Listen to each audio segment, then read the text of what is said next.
So what's the big problem with wealth creation? How do people like us, who didn't inherit a boatload of money, who are investing and building wealth from our own blood, sweat and tears, how do we invest in a way that gives us remarkable results and become financially free before retirement age? I don't know about you, but I am sick of hearing from wealth gurus and experts who don't walk their own talk and prescribe strategies that are a one-size-fits-all approach. For self-made people like you and me, I'm here to tell you that you don't need to be superhuman or already wealthy to reach financial freedom earlier than 65. This is the Alternative Investing Podcast. Hey guys, so I want to talk about why becoming the CFO of your wealth building will mean millions of dollars of wealth difference over a lifetime. It can actually mean the difference between just having a barely comfortable existence and an abundant one. It can mean the difference between barely being able to take care of your own financial needs in the future versus having the impact in the community that you want, having the impact in your family that you want. Now, let me tell you a quick story. Imagine you are starting a business and it has a trickle of income, and you know that the business needs to build assets and wealth to become sustainable. You watch the bank account like a hawk because you know there needs to be enough money in there to take care of your day-to-day needs. But you ignore the finances. You don't think about strategy or investing. You just focus on, how am I going to service my customers? How am I going to grow my income? And you just figure that the wealth piece will take care of itself. Now, fast forward 20 years. The income is doing great. You've made maybe a few investments along the way, but you haven't really thought about it too deeply. You've let somebody else pick those investments and they assured you that they would do great. It's been patchy. They haven't all done great. You are ready to slow down, but you realize there's a gap. What went wrong? So let me extend this now. Let me contrast two investors, John and Gian. Now, these are real people, both earning $250,000 now, working hard, but running out of gas. They are both ready to cease active income in the next 3 to 5 years. They've both done a great job with their earnings. They both live in nice homes worth about $2 million. They both want to support their kids to buy their first homes, and they both want to leave behind a financial legacy. That's what's similar. Let's talk about what's different. John is 54. His cash management, most of his life has been ad hoc. Most of his income has been paid into a joint account that he has with his wife and spent freely from that account. He still has a mortgage of $650,000 on that $2 million property. Minimum amounts have been paid into retirement, which now has a balance of $450,000. So $450,000 is retirement funds. He spends $50,000 a year on personal insurances. He hasn't had much financial discipline because he felt like he hadn't needed it. John realizes that his own oxygen mask hasn't been properly fitted, so he can't really help his children now. His net worth today is roughly $2 million. Now, downsizing the family home is the only option that John has, and even then, it's not likely to carry him through for many years of retirement. So he has no choice but to continue working for the next 13 years till he hits official retirement age, and hopefully he can make up for lost time. Let's compare that to Gian. Gian is also 54. He has been very strict with his cash management. His income has been allocated to wealth building and living. He is mortgage free. He has been an avid investor since he was 22. He has assets both in retirement accounts, but also outside of retirement accounts. He has been relatively frugal, and he will support his children by lending them deposits for the purchase of their first homes. His current net worth is $11 million.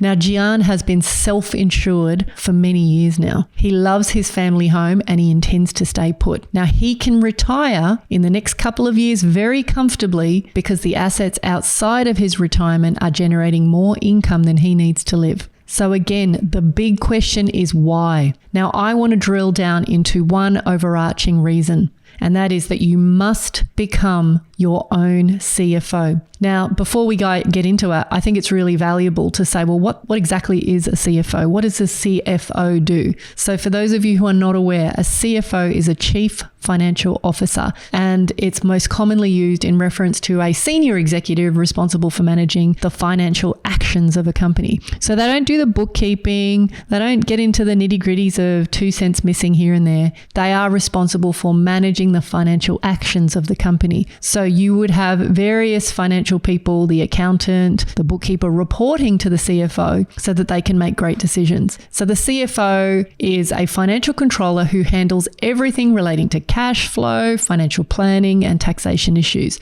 And they are often in the highest financial position, third highest position in the company, playing a vital role in strategic initiatives. So a business, especially large businesses that are serious about success, will often engage a CFO, either internally or externally. But the question is, why don't we do this with our wealth?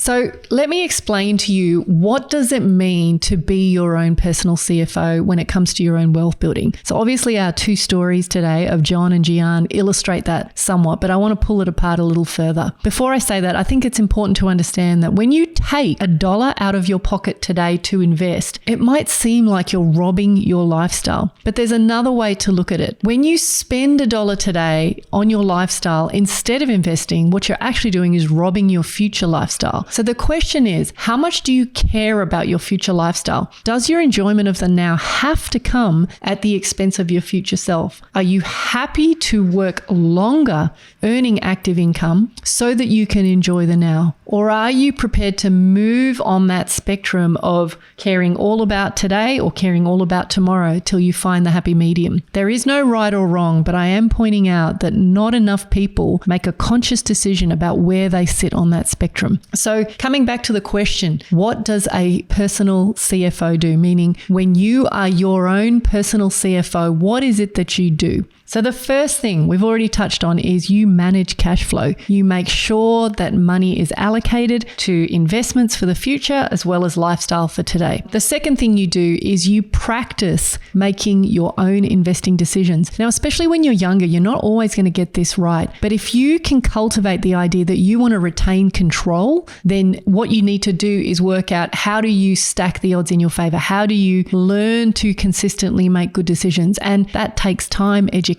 learning. But if you kind of at least cultivate this idea that you want to practice, you're not always going to get it right, but that is an important component of being a CFO. The third thing I would say is you need to learn to critically examine advice provided by external experts. There are a sea of people out there telling you that they are the experts in a particular domain. And it's very easy to kind of go, well, they know what they're doing. They appear to have the results that I want. I'm going to just blindly follow what they say. Instead, what a CFO learns to do is examine the advice in the context of, does that seem reasonable? And then on top of that, educating yourself around a lot of these topics is what's going to help you assess whether what someone is saying is right or wrong.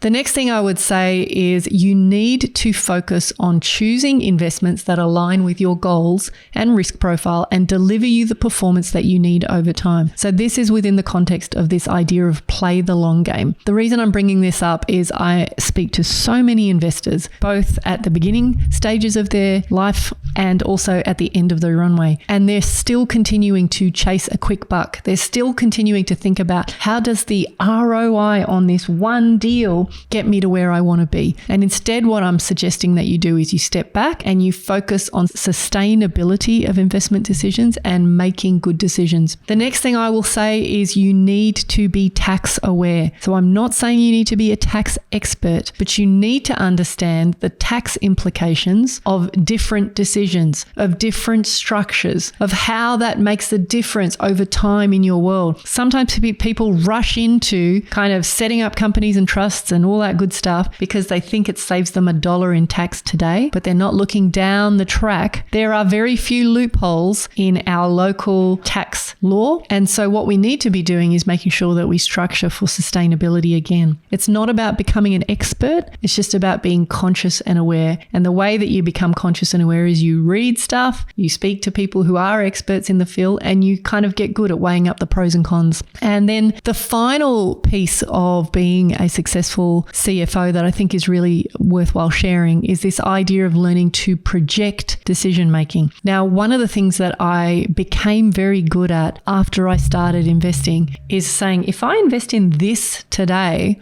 what is the likely future result? And it's simple mathematics. It's not complex mathematics. If I buy this house today, And it would appear that based on past performance that maybe I could expect a 3% growth or a 5% growth or a 7% growth, whatever. If I just compound that and multiply that out over the next 5 to 10 years, what is the likely value of that asset going to be? And therefore, how does that fit in with the goals that I have? And when you can start to get really granular about the way that you project forward, keep it simple, but just give yourself a flavor of what is possible in the future, then you will start to be able to make better decisions. You will neither undercook your roast nor overcook it, meaning you will not do too little in terms of action, nor will you go crazy extreme and do too much and put yourself under unnecessary strain. So guys, this is a super important topic. And if you can get into your psyche this idea that if you put your hand up for the CFO role in your own wealth journey, it will literally make you millions of dollars over even a relatively short period of time. So guys, I hope you found this useful. I will catch you on the next episode. You've been listening to the Alternative Investing Podcast. If you're feeling frustrated that despite doing everything right in the property investing playbook and you're no closer to financial freedom, then head on over to incosiwealth.com to learn more about how you can use alternative investments to catapult your investing income and blend strategies to shave decades off your timeline to financial freedom. See you on the next episode.